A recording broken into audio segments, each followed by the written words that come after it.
All right.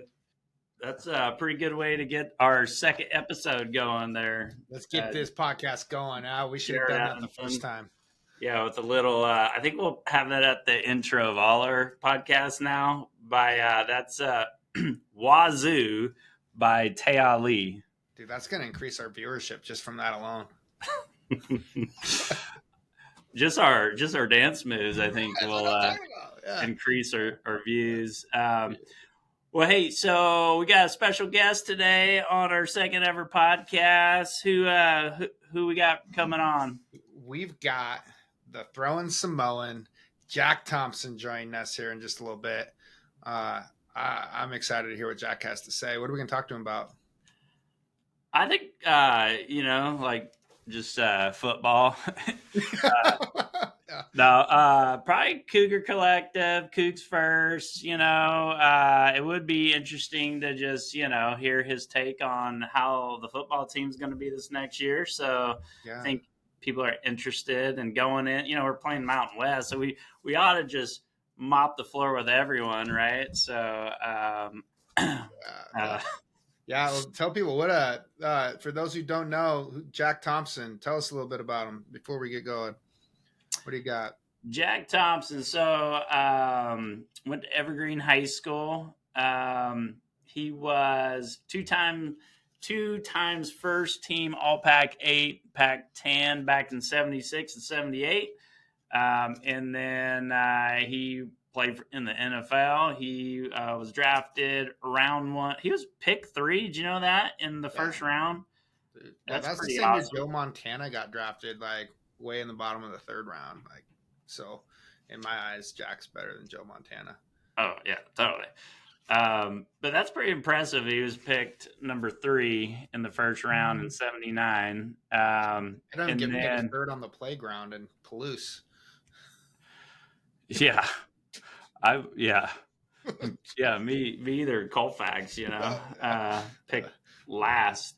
And then he played in the NFL for the Bengals for 79 to 82, and then Tampa Bay 83 to 84. So pretty cool. So it's awesome to have him be a part of our podcast.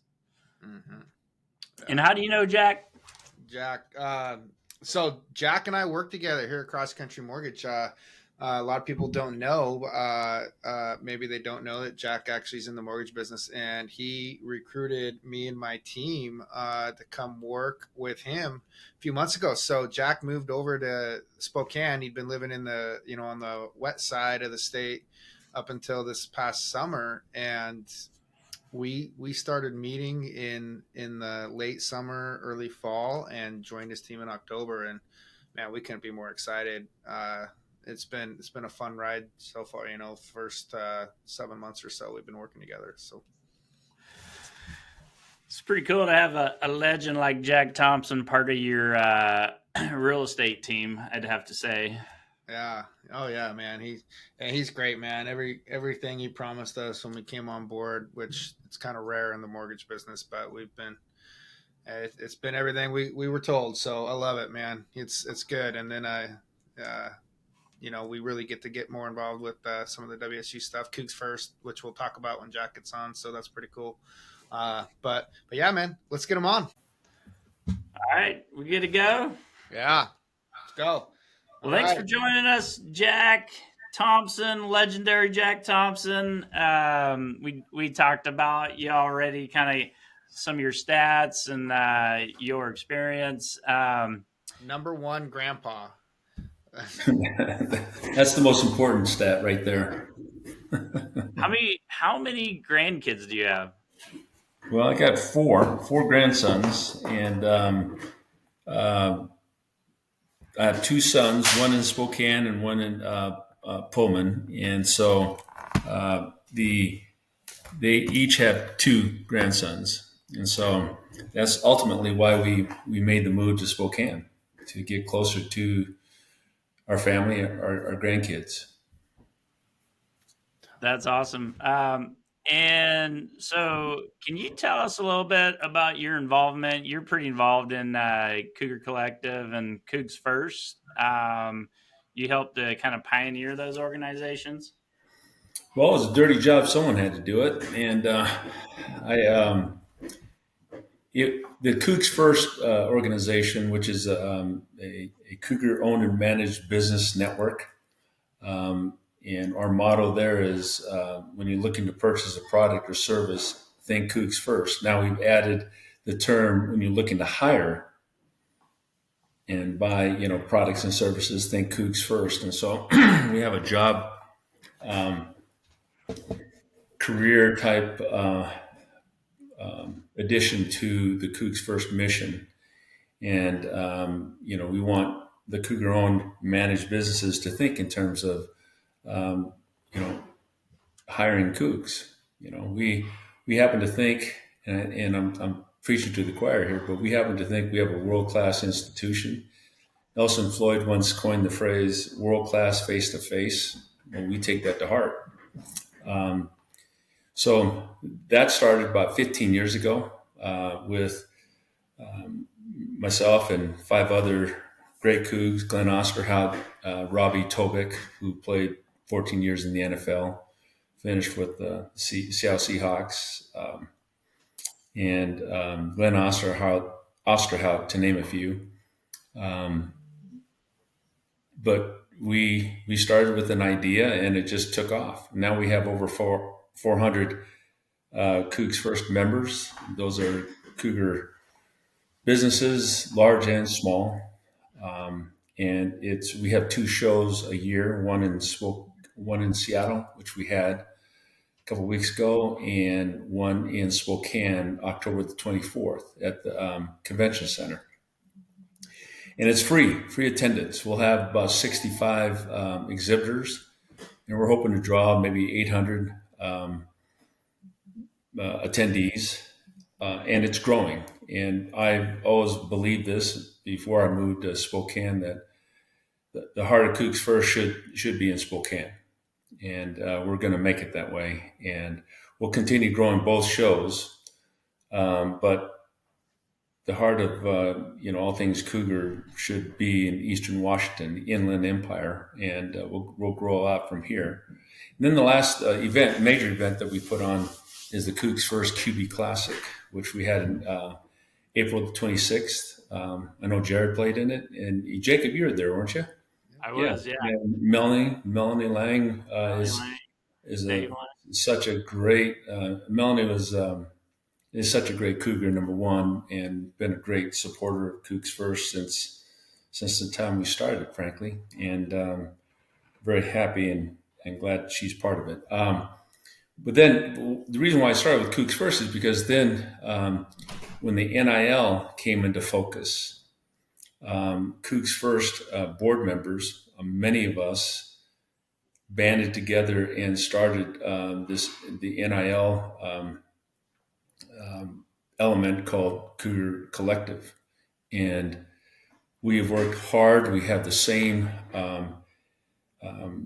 culture at the Cougar Collective. So if you look at the Cougar Collective board, it's fraught with Cougs First board members.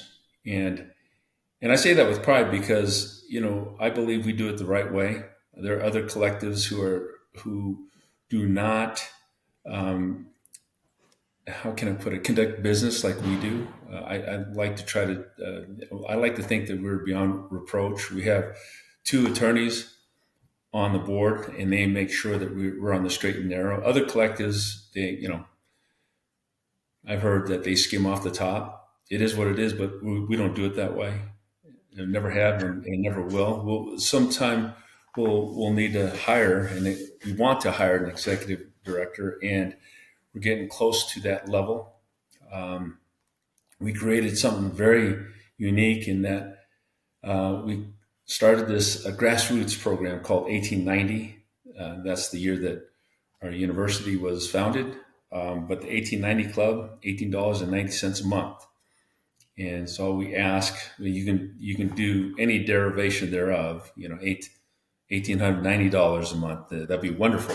But we start with the 1890 club, $18.90 a month. I think is a reasonable request, and we have over 2,300 members, and we have basically a recurring revenue stream that we want to grow. We want to get it to 25,000 members, and if it could ever be done, it could be done with the Washington State faithful. I firmly believe that. Hell, we have annually, if I'm not mistaken, over 30,000 Cougar license plates. Cougs love showing their love for the university by buying stuff, right? Like this, logo stuff, and we wear them with pride. We showcase our license plates, and the whole bit. But and in the case of the license plates, there's a portion of those dollars that go back to Washington State, which is wonderful. And we want to tap that element within Washington State, where we want Cougs to realize that we're in existential times. These are different. The sporting landscape is so different today than it was 2 years ago, 3 years ago. I mean, we're playing for real here. And if ever there was a time Cougs need to stand up, now is the time. Heck, Jacob, you stood up in a big way for the Cougar Collective, and we're grateful for that. And we need more. And again, at the 1890 Club, it makes it real for anyone to participate, and the dollars go to the players. And it goes back to the culture that I talked about earlier. I'm not going to be a part of anything that isn't done right, with the right perspective and with the right intentions, and more important than intentions, deliver and deliver it in the right way. So we've got 2,300 1890 members now. If we could get to 25,000, does that make us more competitive as a collective? Well, right now, Jacob, we are, we're getting to a different level of competitiveness. If you compare us to a year ago, I mean, we are way ahead, but we need to be even more so. And to answer your question, we had 25,000, not if, but when. We'll compete with any, NIL or collective. But because there's one thing that I have not talked about, and that is the really generous contributors like yourself, Jacob, and I can name several people. Melanie, one of them. She's been a supporter of our activities in so many ways, and but that's not to keep us from going after the big contributors, which would be icing on the cake. And the combination of the big contributors along with the 1890 clubbers, creating that annual revenue source, it will make for a very powerful collective. I hate saying that our brothers, on the purple side, they're trying to copy. They tried copying the 1890 Club, and they have it tagged at $20 a month, if I'm not mistaken. And but they're different from us, and but we need Cougs to stand up and stand out. Get in. All those corny phrases apply here. Get into the game, and you can do it by doing the 1890 Club, and know that these dollars will go to the players, and that's our job as the board. So anybody watching, secret weapon, you guys? Isn't there a new What's that? Weapon? The Coug Collective has a new secret weapon coming out. The old lager. Oh yeah, thank you for bringing that up. Yeah, the Old Crimson legendary lager. That's right. I'm sorry, I didn't even. Secret weapon. The secret weapon is right, and there's a great story behind Old Crimson legendary lager, which came out 2 weeks ago at the CougsFirst show. That was the launch, and there was an idea, and I'll tell you who came up with the idea was Jim Walden. This is my knowledge of it. He shared that with I think Paul Sorensen, who's a board member. Not only a Cougar Collective board member, but a CougsFirst board member. That it goes back to what I said earlier. And Coach Walden said, who's the head coach at Iowa State University, he said he heard that the Cyclones Collective has a beer, and this was like 8 months ago, if I can recall. And we all kind of mulled it over, and we kind of collectively said, if Iowa State can have a beer and have that be successful, do you think the Cougars can do the same? And the revenues that they're generating is into, again, if I'm going to go light on this, but I think like 45,000 a month. And if I were a betting man, in time, the Old Crimson will blow that away. And we just got to get the distribution. The demand is, off the charts. And plus, when you have Gardner Minshew literally flying the flag of Old Crimson, and yet that, which brings me to another thing to point out, very, very Cougar-esque, if you will. When we were looking at doing the beer, someone asked, one of the board members says, "Hey, do you think we can get Old Crimson?" Now, remember, Old Crimson, they're the people that do the flag waving at all the game days. I mean, that brand, Old Crimson, is extremely valuable. And what the folks at Old Crimson has created for Washington State University every football season, every football week, by waving Old Crimson, it has made our brand that much more powerful. And so I was asked to call Old Crimson board and ask if they would consider letting us use Old Crimson. And I will tell you, the person I talked to, CJ McCoy, said, I'll be back to you in a couple hours. He called me back in an hour and a half and said, the board has unanimously approved the usage of Old Crimson as the brand for our lager, which it's unbelievable. Then you have Gardner Minshew willing to help promote that. I mean, powerful brands coming together to help the Cougs. I was just looking at the website, oldcrimson.org. So, I mean, you think about having where people can order it on the website, and then when ESPN is talking about it, it's like, that's a lot of free advertising. It really is, Jacob. And that's why I say, we don't take that for granted. And the fact that they trusted us with their brand was huge. You remember Tom Pounds, the original, the OG of OGs. He came to the CougsFirst show in Seattle to promote that for us, and I was never more proud. And every time, old Tom is like 6'6", he's huge, and he cuts a heck of a figure when he's waving a damn flag.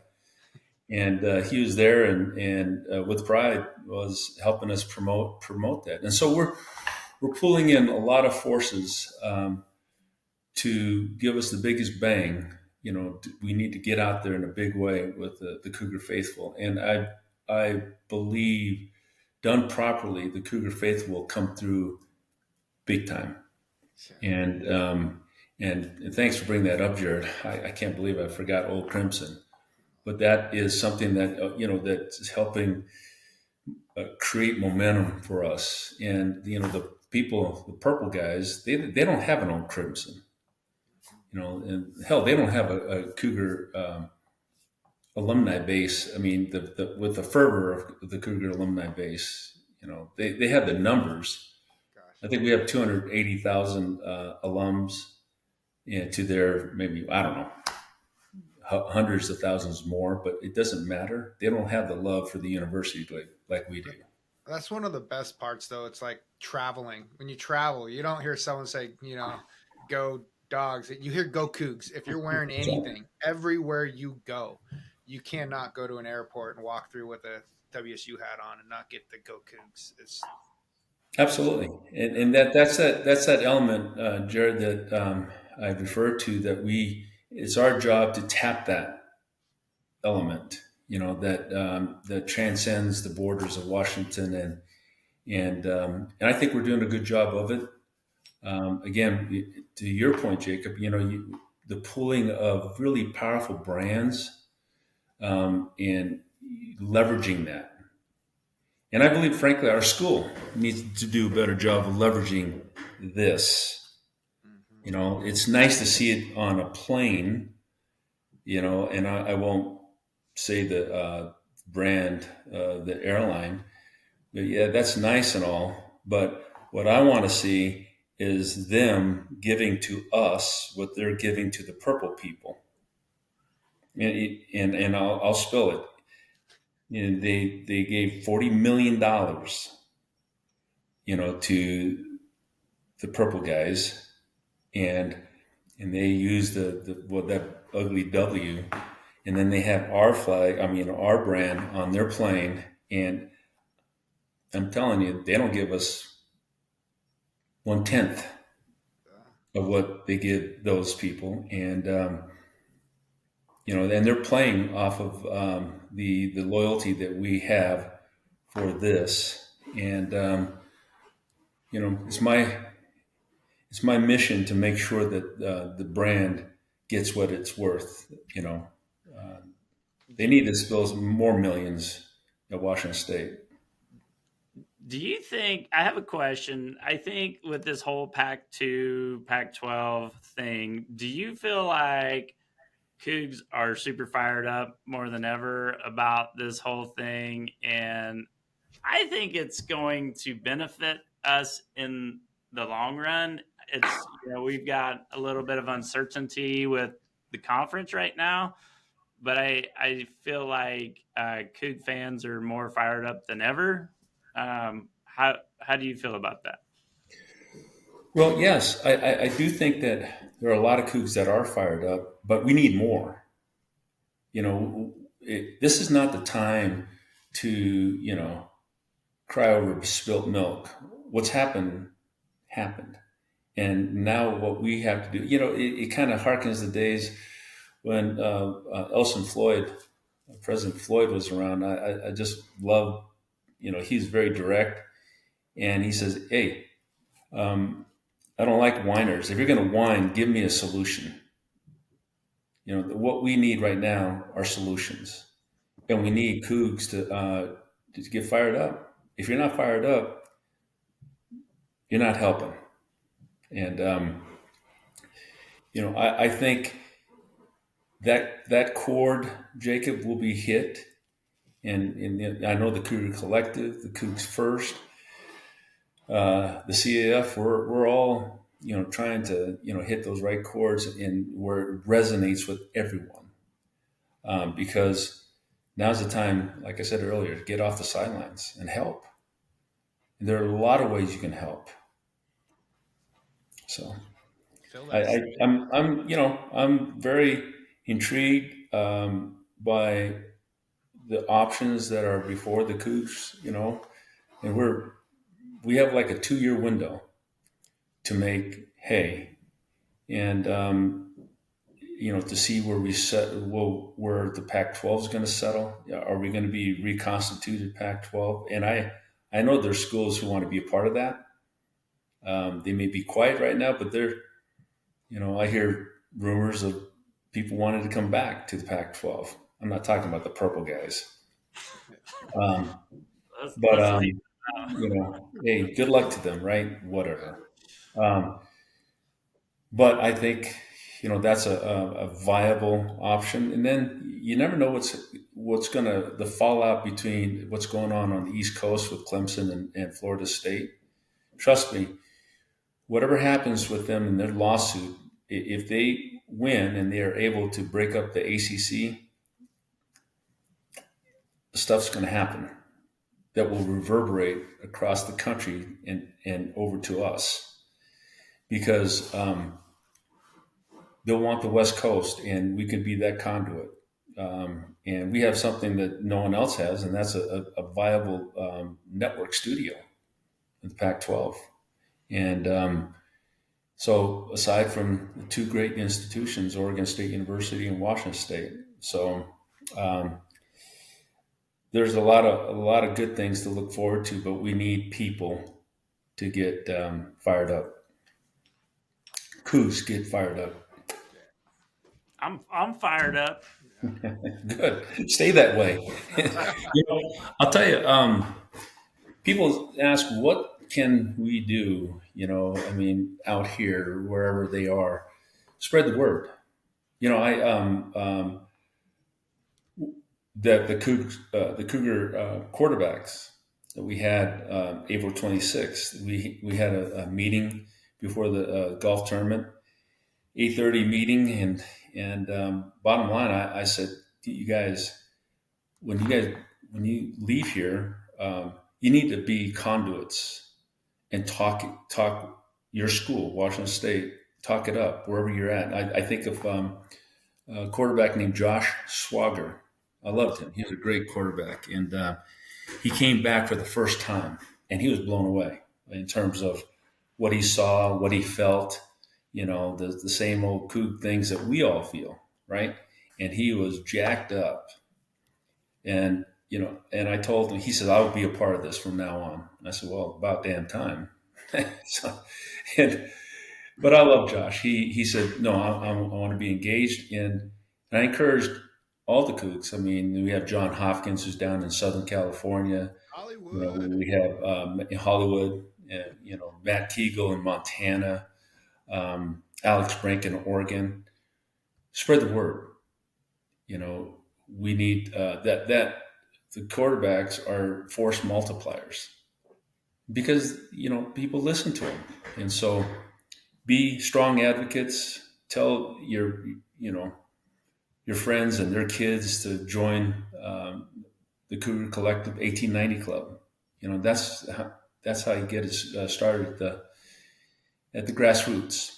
Hell, when we started CougsFirst, I got to tell you, the business network, people laughed at us, and a lot of them said it'll never work. Well, I think we tapped into a vein, and it's growing, and again, only in how Cougar things can grow, at the grassroots level, and now. We're fortunate we hired Tony Poston to be the executive director, and he's taken it to new heights.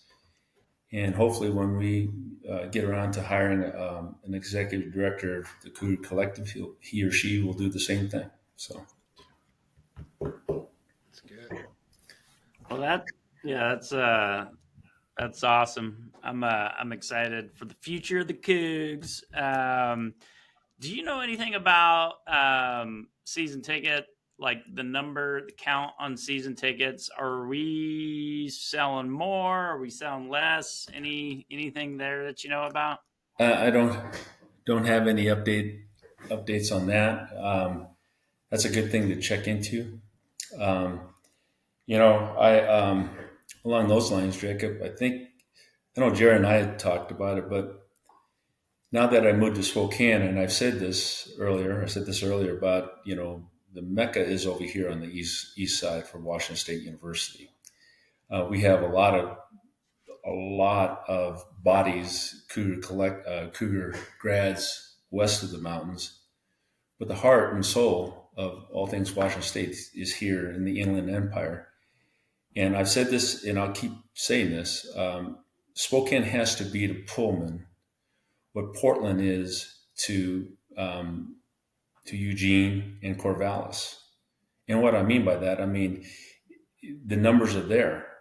We have 55,000, I think, or so Cougar grads in the Spokane area, and we need to step up. And have an effect on the optics of at the stadiums, at the games. Spokane needs to own game days in Pullman, and we can do that. We need to energize and mobilize and energize the Cougar base here.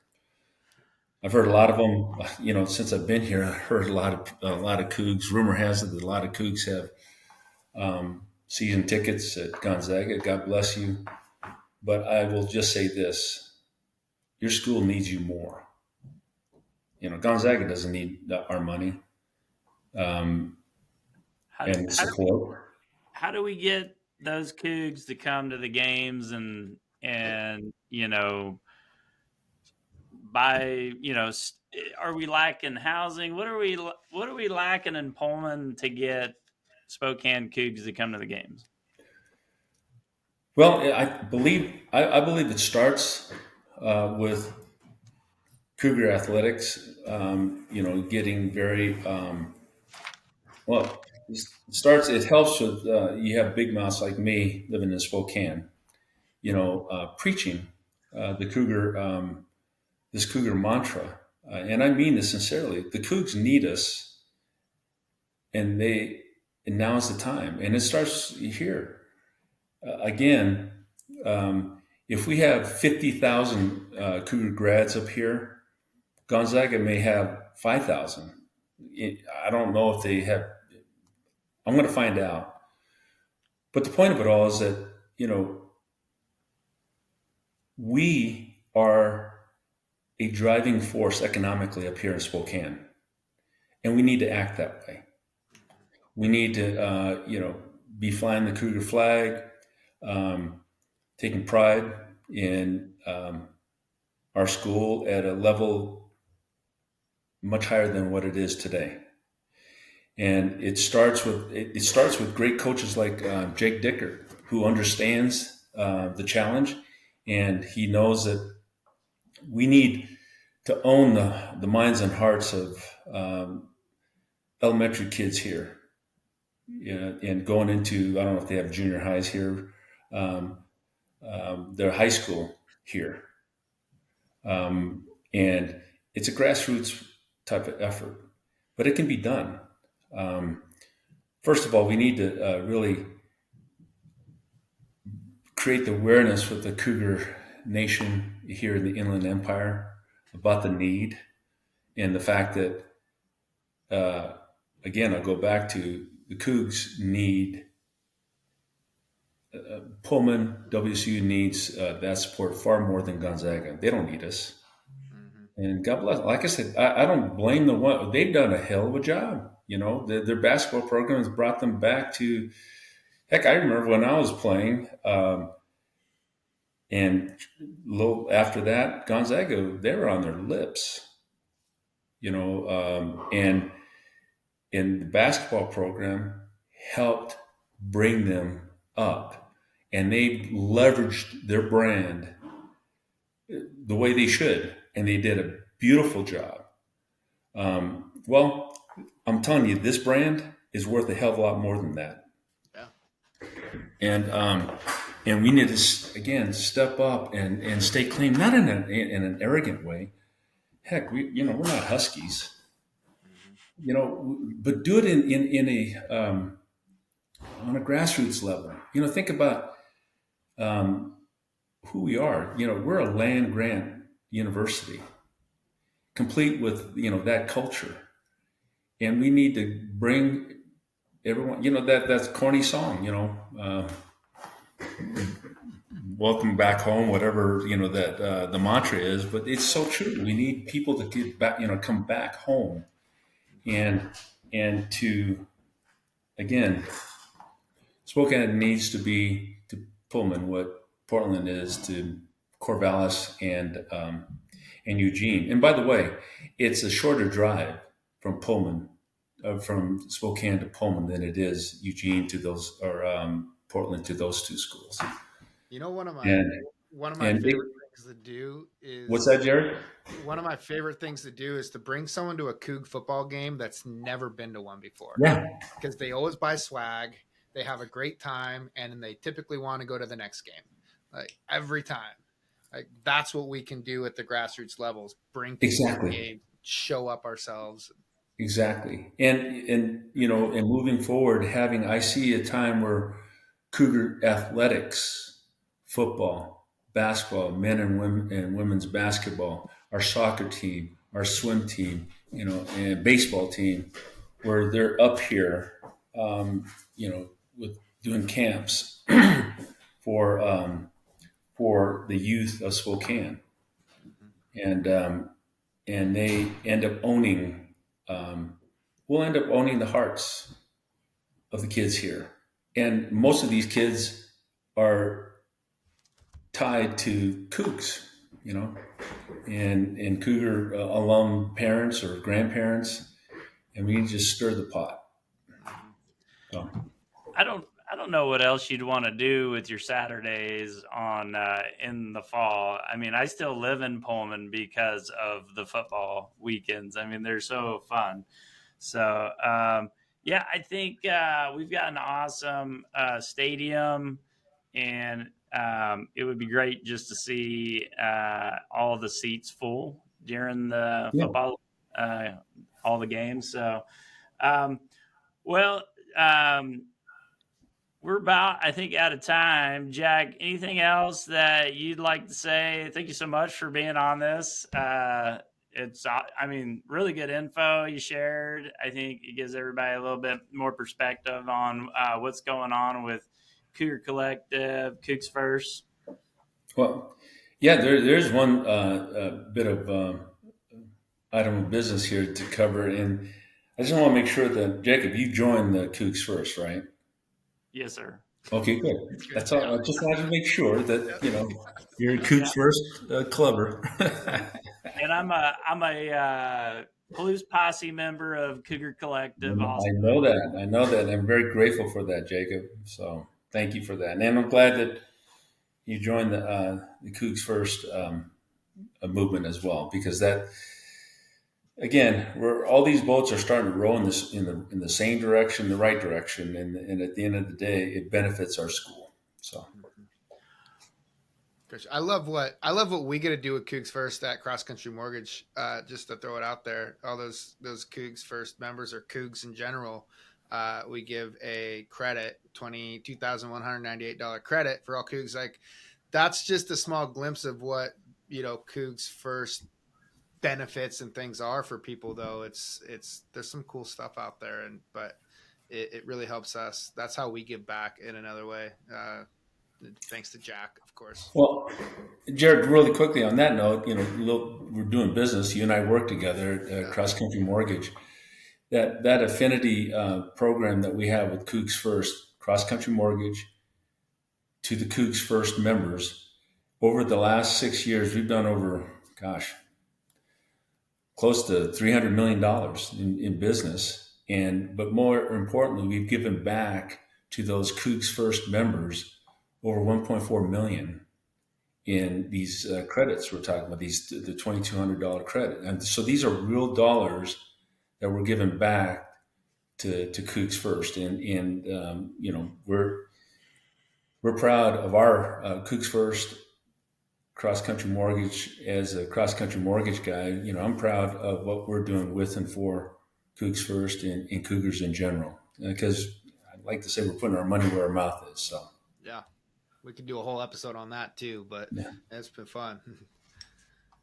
Well, thank you guys, Jacob, Jared. Yeah. Thanks for being on. That's pretty awesome to have Jack Thompson, the legendary throwing Samoan, on a podcast. That's pretty sweet. That's a great way to get your week started. Well, it's a great way to get my heart pumping, and nothing better than thinking about CougsFirst. So, thanks, guys. All right, have a good one. Go Cougs. Go Cougs. Awesome.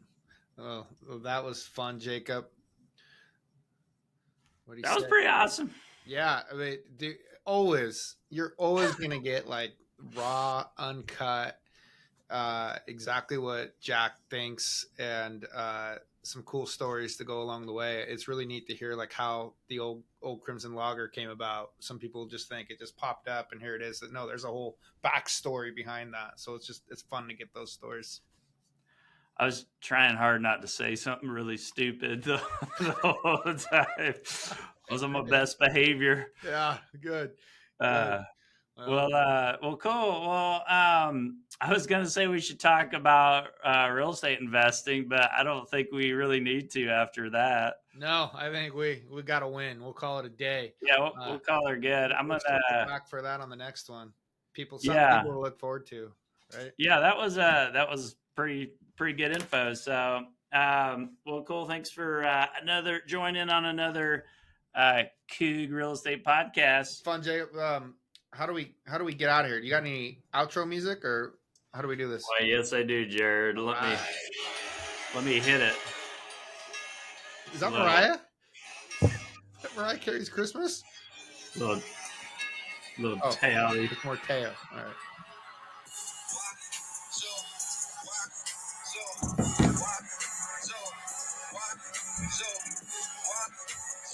All right. Okay. Till next time.